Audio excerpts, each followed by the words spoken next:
Hey guys, how's it going? We're here with Turbo Knight and Edictum. This is an interview for Issues magazine. Very excited to be here. My name is Nick Webster. I am the Paper Skull. I don't want to butcher anybody's names, so could y'all introduce yourselves? Well, I can start. I am Turbo Knight, also known as in real life Antti Huurinainen. Not the easiest name to say. Yeah, and I'm Edictum, and in real life my name is Simon Krauter, which is very German. I ordered y'all's record and I was having my postal carrier is terrible, so I just wanted to make sure I got it because I loved y'all's record so much. And Simon was so nice, we decided to set this up. So I'm very excited. It's the first time I've ever done anything like this, and I appreciate y'all being here. Well, it's our pleasure. Absolutely. How did you guys meet? Well, online. Yeah, It's obviously. the first time actually seeing each other on a live video, you know. But I was planning on meeting Simon next fall, going to see his beautiful country. Yeah, and sleep on my couch in the living room maybe or something. Yeah. And of course, at some point I also want to visit the beautiful country of Finland. Yeah. Because I also have a good friend who is half Finn and who is all the time there and also asked us to come there at some point. So that would be a good. Yeah, you should choose summer because the winters are like mind killers over here. It's so dark all the time. How far away is Austria from Finland? Good question. So at least 1,500 kilometers, I guess. So, yeah, it's like I think 3 it's or 4 like hours. maybe 1.5 hour plane flight or something like that. At least for a European scale, that's a lot. But of course, if you compare it to the US, that's different. So y'all just met online, like just liked each other's music. That's cool. What do you guys do? Do you guys do anything outside of music? I saw that on Addictum's website. He's a chemist. Do y'all still pursue that stuff outside of music? Yeah, since music unfortunately doesn't pay so much yet, hopefully this will change at some point. But yeah, I'm an organic chemist, so I did my PhD in organic chemistry in the field of drug research, and I worked the last years leading a small research group at university, but it was more focusing on materials and sustainability and packaging to create more sustainable packaging materials. And now I'm working in the industry and reduced my working time to only 4 days a week to have more time for music. But I'm still teaching at university. I'm teaching some maths and physics, and yeah, that's what I'm doing besides. Okay, for me, I'm a steel fixer, also known as rod buster. So I'm the one who installs rebar before they pour concrete. It's been run on my family. My father is a rod buster. My grandfather was a rod buster, and few of my cousins are. So it runs in my family. I did graduate from business school, but I never did anything related to it. I just went to work on rebar because it runs in my blood. Business is helpful in music. You'd be surprised. Well, yeah, I weld myself. Do you weld the rebar or? No, it's just we are tying rebar. Oh, you tie it. Oh, okay. Yeah, yeah. Yeah, I weld for an artist in my town. I have to weld quite a bit at work, but it's not welding is not my thing really. I just do it because I have to. Well, I was reading y'all's websites. It said pretty much y'all been making music your whole lives for at least 20 years, right? Yeah, I think for me it's like when I first tried music with Commodore 64 and stuff like that. I think I've been doing music at some probably like 36 years or something. Yeah, that's similar from me, but maybe a little bit less because I'm only 35. Well, well, I'm I didn't 35 do too. music at first, but I do remember when I completed my first track. It was 1993. Oh, nice. Somehow it melted in my mind the year when Yeah. I completed because it was so big for me, you know. So, I started at the 80s trying out something at the yeah. end of the 80s, but first completed track was 1993 with Scream Tracker 2. For me, I started with Cubase VST32, like Cubase 5, I think it was back then. And my first track was around 2002 or something. So I started when I was 13, doing production and also DJing a lot. And that was my main focus for the last, at least, I don't know, from 15 to 25, I did a lot of DJing. And then I focused more on studio production because there was not so much time to go out next to the studies. Mm. I know you guys work with like new retro wave and like stuff like that. How does that work? Did they contact you or? Well, nowadays you have like open window for like 3 days once every 3 months or something to submit music there. But when I started doing it, it was open all the time. You know, when I started my Turbo Knight project, I did my MetaHumans track in one day, started it like Saturday morning, and sent an email to DJ 10 from New Retro at the evening. And at night, it came online there. It was a bit different time back then. That's honestly how I heard of you, Turbo Knight, is new listening to new retro wave. My old job. Well, I don't know. I think 10 has some sweet spot for me because I have like 20 tracks over there or something. Oh, that's cool, man. But it's just quality music, so Well, Yeah. some are, some not so much, you know. But I think I've been getting like last 5 years, I've been getting so much better in actually finishing the music and making them sound more, the tracks more complete and more refined. That's awesome. Well, this new album is amazing. I mean, well, it's been out for a year, but the vinyl sounds great. Addictive. You were saying this is the first vinyl you mastered, yeah. really. So I did the mastering on this vinyl, and also this and the second vinyl I did was our Shades of Thunder vinyl that releases right now, I think, at New Retrowave Records. And this is also self-mastered, and I was pretty, let's say, I was really nervous that the record may skip at some point, and therefore I bought a lot of analysis software and had a look at this, and then I sent it back and forth to a mastering engineer, a cutting engineer, to ask if it's fine. And then I did a test cut, and everything sounded nice. And then I decided, okay, it's fine for pressing, and I'm really happy with the outcome. Yeah, So it sounds great. It's a great package. Everything looks awesome. The funny I thing really is, the art really helps sells it too. The art is so good on the cover of this too. Who was the artist? Does it say it on the back? yeah, it's Atom Cyber.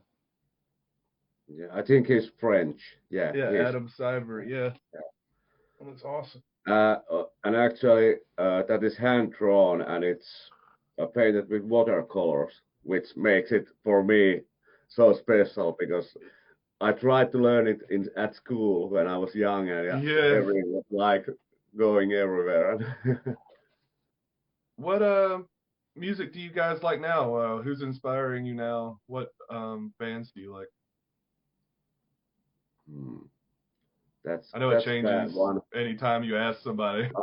I'm pretty much the guy who just opens up Spotify and fires up something random and I find games from all over all over genres. So I can listen to the jazz at one moment, and next time at gabber or something like that, American hardcore. So everything's good for me if the track is good. Absolutely. I don't have much like artists. I'm more like one song, finding one song that feels with me. That's another thing I wanted to ask. How is the electronic music scene in Europe? I know it's a lot different, especially where I am. Every place is a country bar, so you can't really. It's hard to find a place to play. I do a lot of house shows. So I think that was also for me the entry point into producing, because electronic music is pretty strong in Europe. So there's a huge scene. Depending on the genre, it's really also you have to go to the right countries. I think, for instance, in Vienna, there is not so much melodic music. It's more like techno and drum and bass. Likewise, Germany, I think. But if you want more melodic stuff, then you would shift maybe more to the Western countries like Netherlands or Belgium, or also England, who have a huge trance scene, for instance. And that for me was a huge influence, because I think synthwave also has a lot of similarities to trance music, and this is also, I think, something that maybe connects us as well, because like Antti, you also like trance music pretty much, and I think that's an influence you can hear on the album as well. Yeah, I had this like 2 or 3 years trance stage when I only listened to trance. It was at the start of 2000s, I think. And then I went into drum and bass for a few years, and after drum and bass, I found synth wave. It's pretty much the same for me, because since I bought a lot of records as a DJ, I was very much into trance in the early 2000s, and mainly it was not so much about artists, but more about labels like Anjuna Beats, or maybe labels like that, or the label of Ferry Corsten, like Tsunami, and all of this kind of labels. And I purchased many of these records, and later on I also stepped more into the drum and bass field, like more liquid and also neurofunk, and then it was pretty much a similar path. Also because I think like techno music, I really loved the late 90s, early 2000s techno music, and then until the mid 2000s, it became a little bit slower, and for my understanding, a little bit boring, and I was not so much interested in this anymore. And that's really nice, because it's gaining momentum again, and you have this sound back, which was very popular at the late 90s and early 2000s. It's hard to find. I mean, there's just not that much electronic music in my area, so it's hard to find CDs or records. You pretty much have to go on the internet. I would never buy into like hype kind of stuff. I would never buy a Jupiter 8 or something, because it's just overpriced. Yeah. I like my microKORG. I use that a lot. microKORG is a great synthesizer. So it's like based on the MS-2000, I think. It's more or less the same backbone. It's very nice virtual analog synthesizer. Yeah, I know quite a bit of rock bands here in Finland, and most of them has microKORG on their studio, their own machine. I think it's cheap and easy to use, and the preset sounds are pretty good. Yeah, I think it's the most successful synthesizer in the history, because it's selling for 25 years or something. Yeah. And it's still in production. The price is right. Yeah, it's so cheap.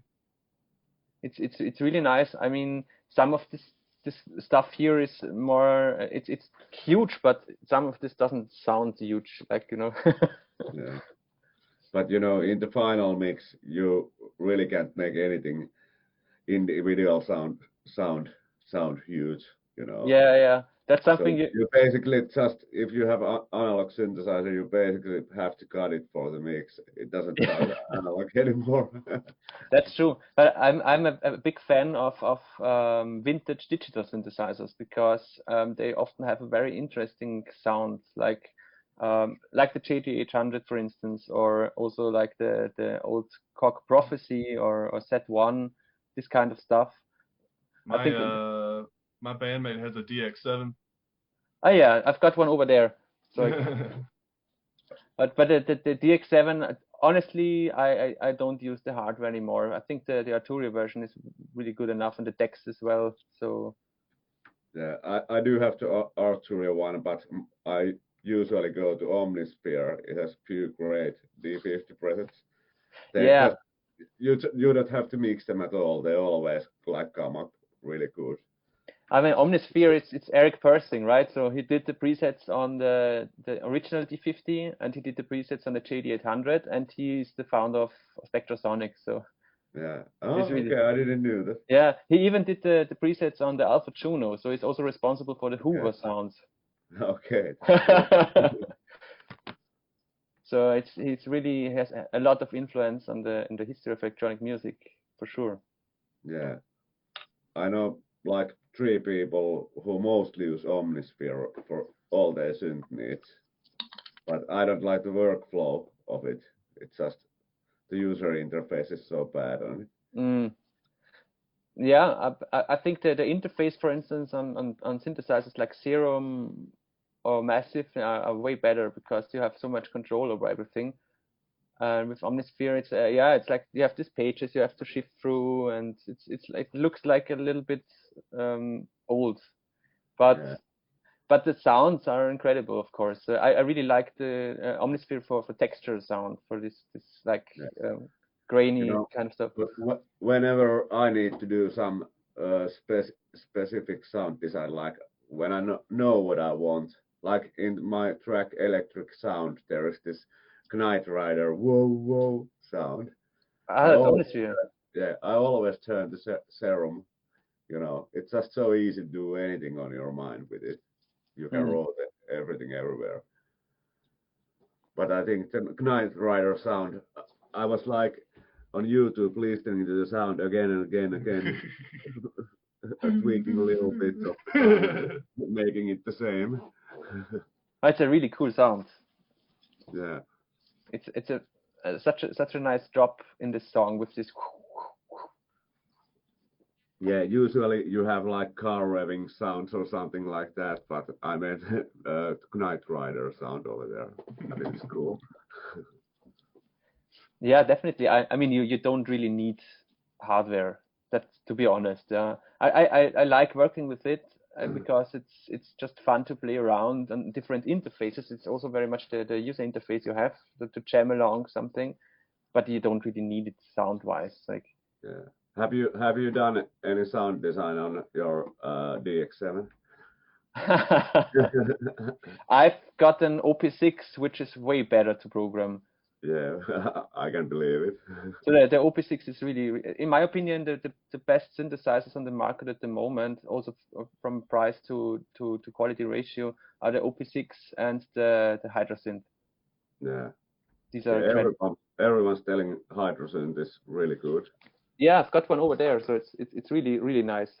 Yeah. So especially if you're interested in performing live, I think it's so expressive. Do you guys use any of these little kind of like bulk of products like the Korgs and Behringer's putting out some little mini synths now? Have y'all seen those?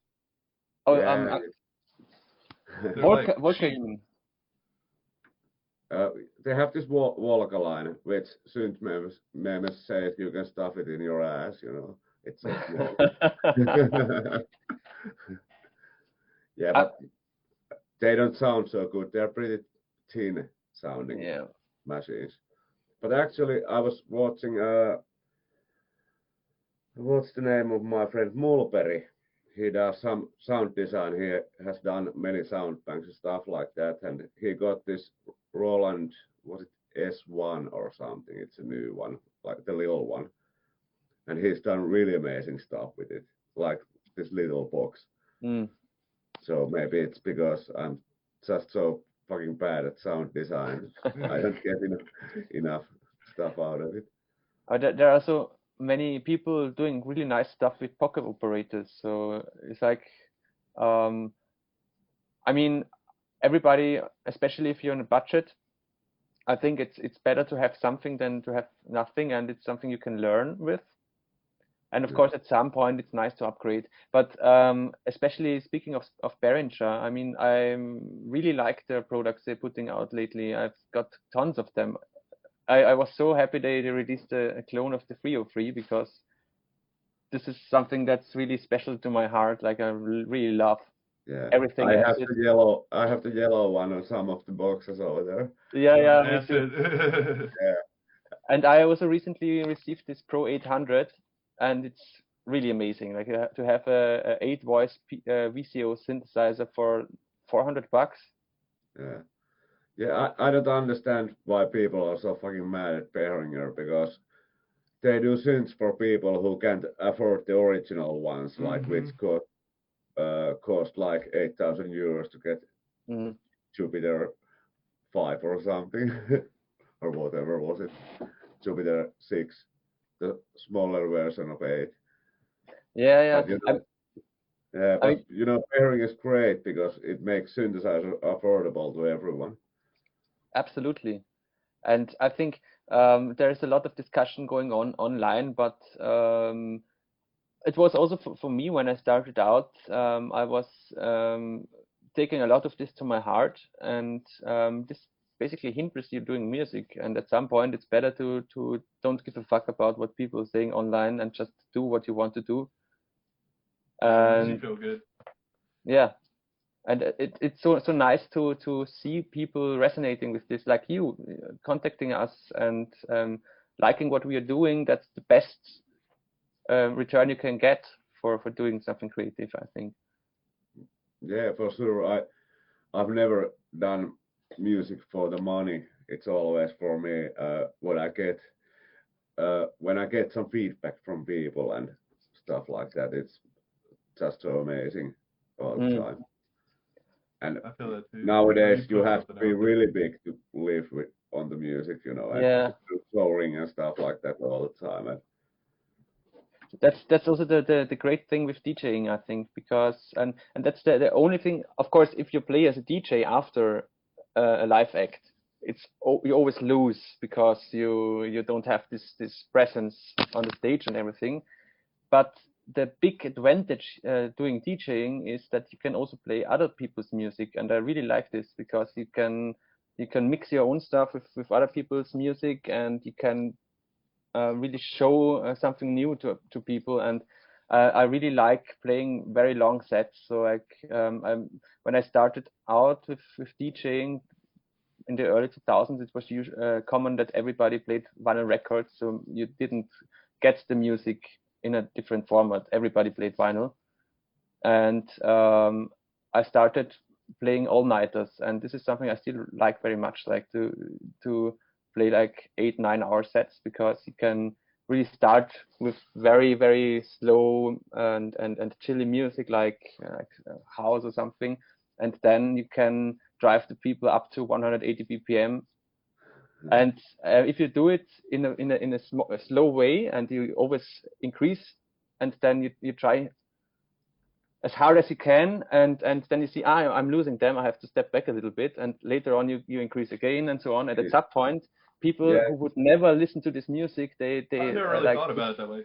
Yeah, being a DJ, you have to read the audience, because sometimes if it goes too fast, people get bored to it. You need to dial down a bit, and then afterwards you can go full on again, and people are like, "Oh, this is good." Yeah, and at some point, that's also a little bit sad in the modern DJ scene. I think that typically the set times are getting shorter. It's like 1 hour or something, or maybe 2, but that's the maximum most of the times. And also, back in the day, it was more usual to have long transitions, like for 1 minute or 2 or something, having 2 songs beside each other. And this is getting more and more difficult with the modern arrangements. But but it's so funny because, for instance, I remember playing a drum and bass party like 10 years ago or something. Quite late in the evening, and after 2 or 3 records, I just everybody was going neurofunk all the time, and it was a little bit boring already. And then I threw in an overture for classical opera. Like it was Wagner. I think it was Tannhäuser or something, which is immense. It's such a beautiful composition. It has such an arc of tension going on, and people usually, if you do something like that, people first they react like, "What the fuck is this guy doing?" And at some point they find it interesting, and then if it's finished, then you can go back to the beat stuff, and then it kicks twice as hard. So it's all about contrast. Yeah. If I was a DJ, I would go to extremes also. Always had these ideas when I'm on a DJ show, someone DJing that he should play this one right now just to make everything calmer, and then go to like full on after that. Yeah, that's so important, and it's also something I think in general everything creative needs like contrast. Like, and Yeah. as you mentioned before, if you have 10 synthesizers that all sound huge, they will sound thin in the mix because they just take up the space from each other. Yeah.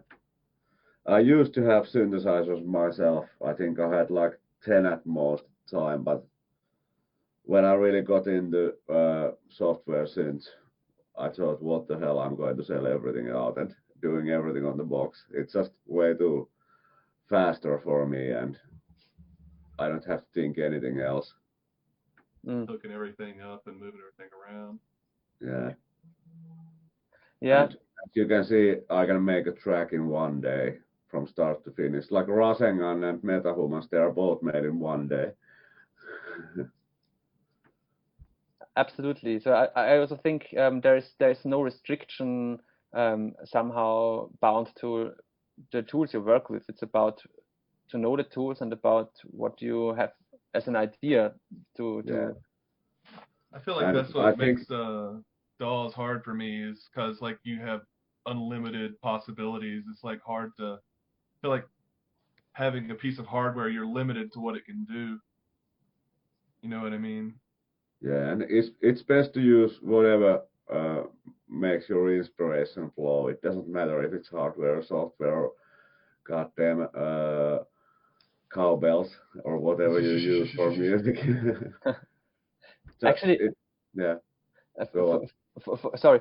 For me, the thing I learned the most, I think, to get more productive was working together with Paddy, because he works with Reason, and I'm using Logic, so we cannot exchange project files. And when we started this collaborative project some years ago, we had to bounce everything. We had to dedicate to some sounds because you cannot change it later on.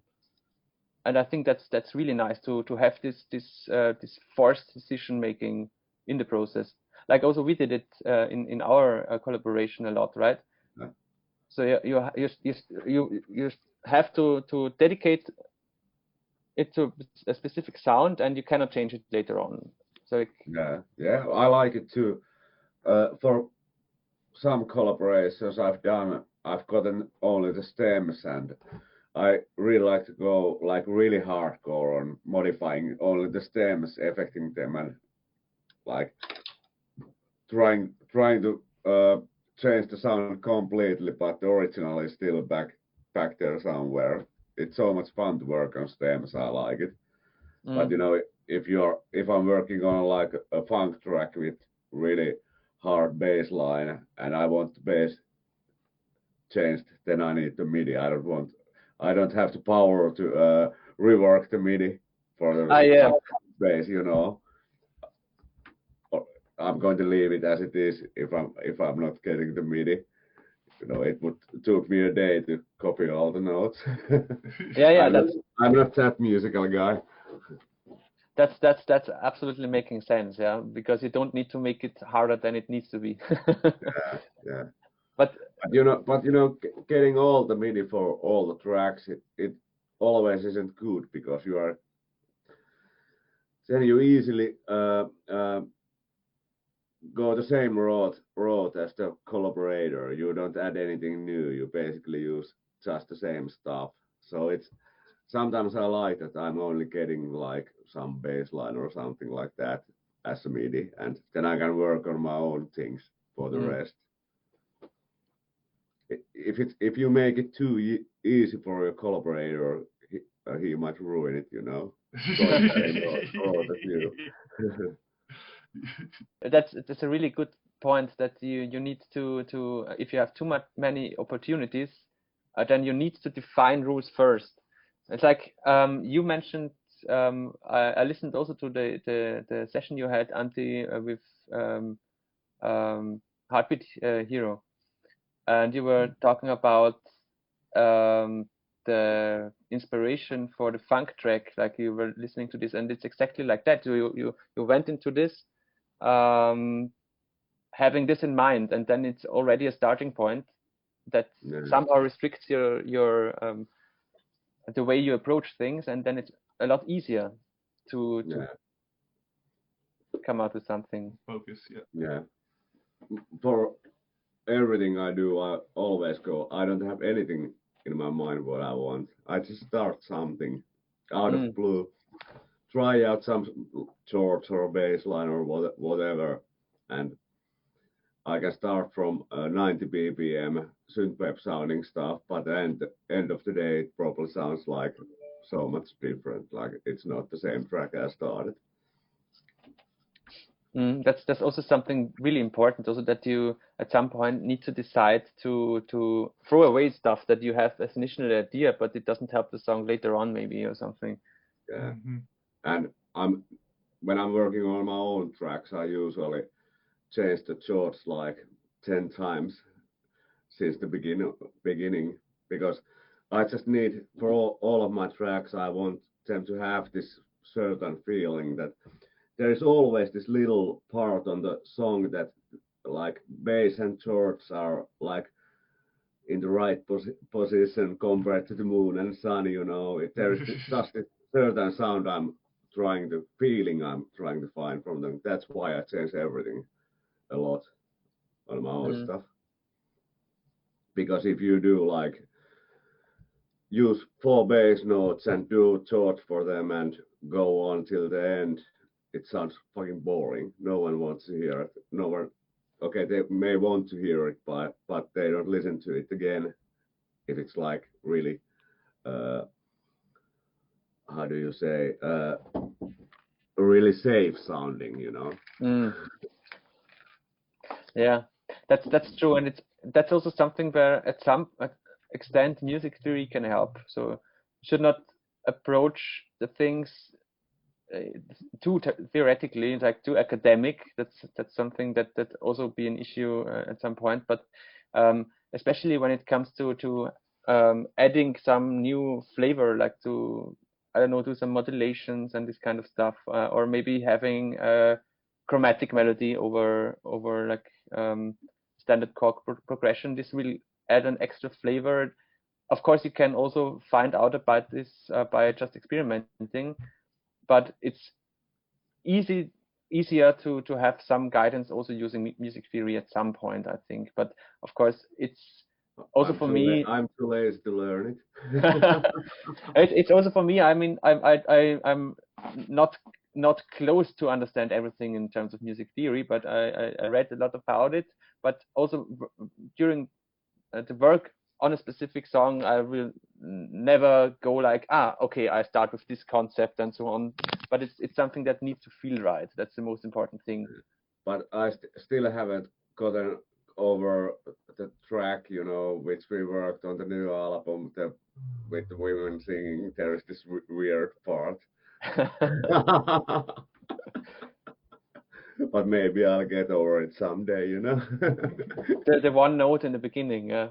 Yeah. It's only one note, and it's driving me crazy. And this dude is saying, "It's okay. Well,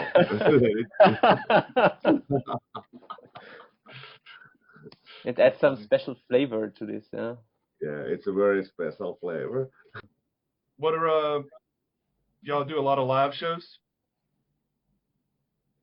I know you do a lot of DJing. Well, for me, I've done like 2 a year or something, but it depends. I'm always in for live shows, but we have like two different organizers here in Finland that does Synth Wave, and I've been on both, so I'm not expecting to be there anytime soon. So I'm just waiting here to get a tour at Europe or something, you know. Organizers listen to me. That would be cool. I know it's kind of far off. Would y'all ever go to America if you could? Well, I did a live show at New York, Brooklyn, like a few years ago. Oh, It that's was awesome. a show with Straplocked, his good friend of mine. I actually spent a week with him and his family at his house, and we had so much fun. New York's wild, man. There's a lot of Yeah, stuff going on. yeah. And actually, this scene is pretty cool over there. There are a lot of people arranging parties and on synthwave. Mm. I have Would to. love to spend like half a year over there playing all around it. Heck yeah, man. Yeah, unfortunately, I have never been to the US, but it's something I definitely have on my bucket list at some point. So I think the US is a beautiful country. And of course, we are pretty much influenced by US culture and also by Japanese culture a lot, I think, through the 80s and 90s. And that would be definitely something that would be interesting for me as well. So for like this live shows versus DJing, for me, it was always like I'm more like the DJ person. I did learn instruments, like I played a saxophone, for instance, but not so good anymore. I used to play some big band kind of stuff like 20 years ago or something, but I did really quite a lot of DJing, and also at the moment I think every weekend like a gig somewhere, and I still play vinyl only, so I guess very Nice. bad for my back. Yeah, they're heavy. And that's also something I also really like, for instance, also with Turbo Knight's music. That's music that you actually can mix because the arrangements are made in a way you can put them in a DJ set, which is very rare. Yeah, it's probably because of my tracker background, you know. Yeah. I always have the same kind of arrangement. So it begins, and then we slowly move to someplace, and we go back to like the same thing as beginning. So it's easy to mix together. Yeah, it's like so DJ friendly, and this is something that's definitely missing in the synthwave scene, I think, to have synthwave more put on the dance floor. Yeah. It's something that's definitely a perspective I can see for the future as well. That maybe there's some more arrangement, maybe also some extended versions of songs that are more DJ friendly. That would be really awesome, because for instance, for me, it's like I really love synthwave. It's such a great kind of music, and it's in my opinion, it's the music that has the most aspects in terms of storytelling. So there is not so much. I don't know any other genre that's so into storytelling and combines all these aesthetics and visual and that's really beautiful, and that's something many other types of music are really missing, especially the electronic music scene, in my opinion. And this is very strong, and it would be nice to have this also more combined with electronic music, because it's something that's still many people listening to electronic music don't really know, interestingly, at least around here. It's more a thing of people coming from the metal scene. Mm. Yeah. You guys like metal? Yes. Well, Yeah. Okay. Cool. I do till some point, but you know, it's not my everyday thing to listen it. But Yeah. like I find some really interesting metal bands like Igor, if you know it. I think Yeah, they're friends. Those he's that, playing that in the kind, States kind of soon. stuff really hits me at some point, and I can spend the evening listening to really extreme stuff. Like Archspire and this kind of stuff, or Well, it depends on the mood you are on, but I listen to everything. yeah. Sometimes it just hits, and actually, I have released 2 black metal tracks as Turbo Knight Oh yeah. collaborations with one of my friends. He's playing on many different bands, and every time I release a black metal track, I lose like 300 Spotify followers. Uh, There are also very strong combinations of metal music with breakcore, for instance. So that's also something really breakcore. It's really getting nasty then. I think it's like 7/8 a meter at 260 BPM or something like that, and tons of this is also very, very much related to tracker music, right? Yeah. that made me think. Do you guys have like a big noise scene over there? Do y'all play? Have y'all ever tried noise music or gone to noise shows?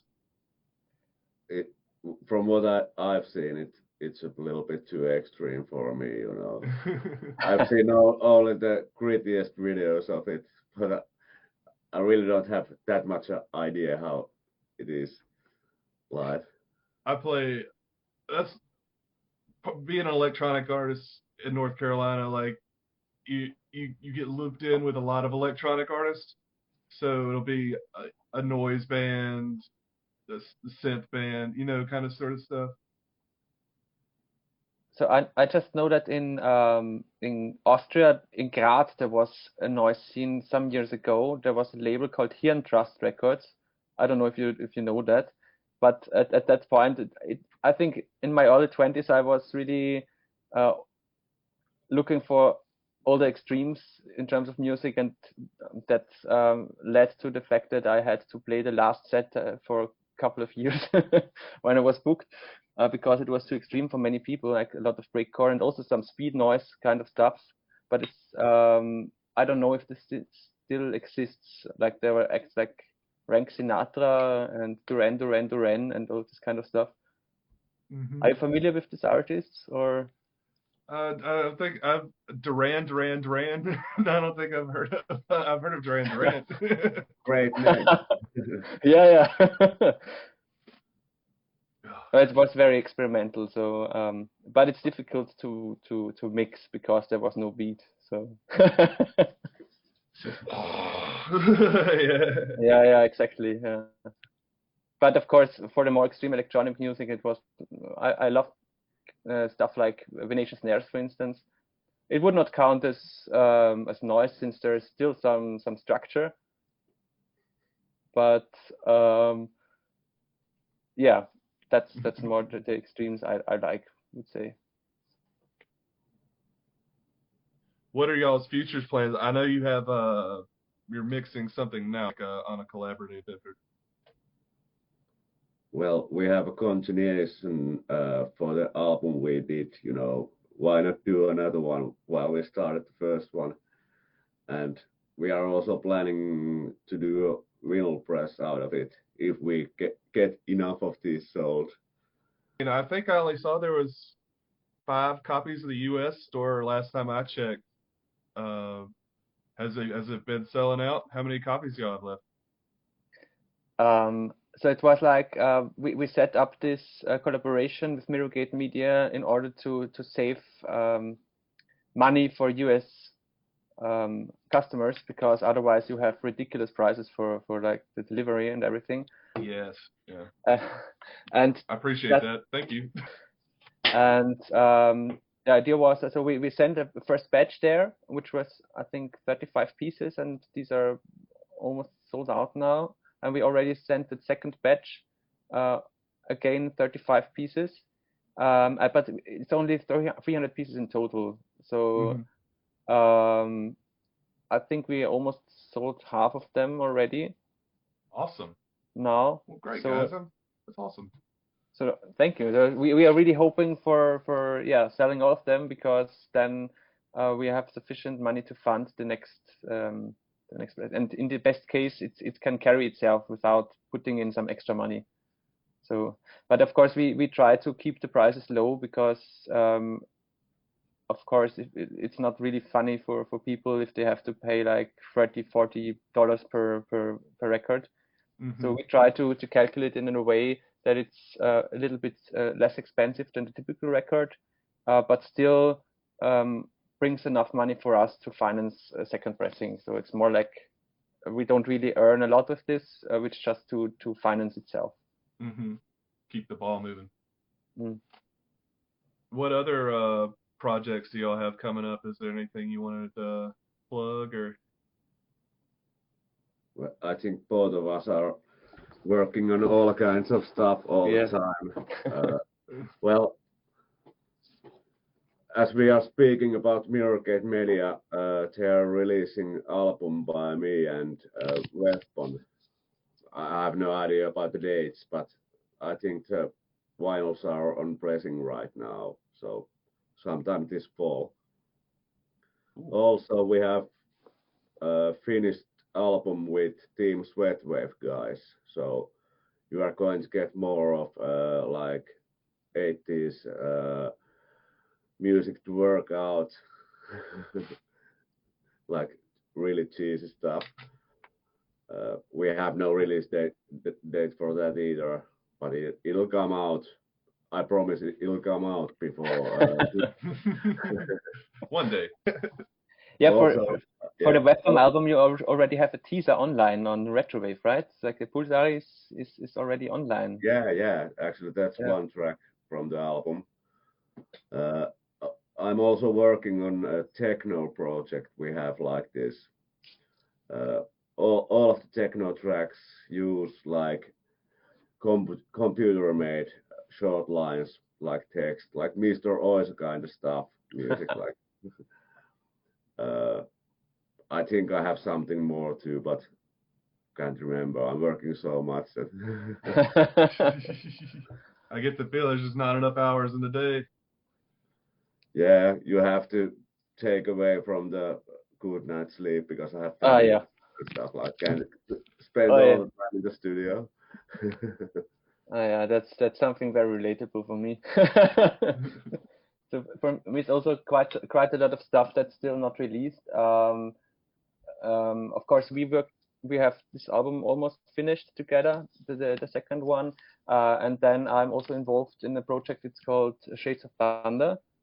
It's a collaboration project together with Power Nerd, if you know him maybe. And we started this collaboration 2 years ago, and we had one album on Outland Records. So it's the label that's now where Dreamkid is signed on. Now we have the second album released on New Retrowave Records, and we are working on the third album at the moment. That should be released maybe next year, but there's no date fixed yet. And besides that, there are also all kinds of other projects. So like at some point, I thought maybe it would be interesting to have, since this rave techno acid sound comes back a lot at the moment. I was not sure if I should release this under my Edictum alias, and therefore I started a new project that's more focused on this fast-paced, really 90s kind of acid trance, hardcore rave music. It's called Micro Rave, and I've got quite a lot of releases with this already, and also some upcoming stuff in a Dutch label. And besides that, I'm also doing a lot of production work now. I finished an album for two friends that's more like house funk kind of stuff, also with gospel and soul vocals, and so it's pretty diverse. But I just wanted to say I appreciate y'all coming on. There are some links below for copies of Athena. So if you guys want to check it out, I think I said it. There it is. Move it back a bit. Yeah, there it is. It's they'll be in the background below us. But I really appreciate you guys coming on. Yeah, thank you. It was really fun. Cool, man. Always Thank you for the invitation. Yeah, always like to answer different kind of questions, and people all around the world, everyone asks the different ones. So you're always like, what's going to happen next? It's very inspiring as well. So to have this you exchange. guys are inspiring. Thank you. I was gonna say we're gonna be reviewing the Athena for the magazine. You guys will probably be on the cover, so I'll send you guys the copies in the mail, so y'all can have a physical copy. Oh, that's really nice. Cool. Yeah, really appreciate y'all coming on with us today, and I guess we'll wrap it up there. Yeah. Yep. Okay. Thank you so much, really. Thank you guys.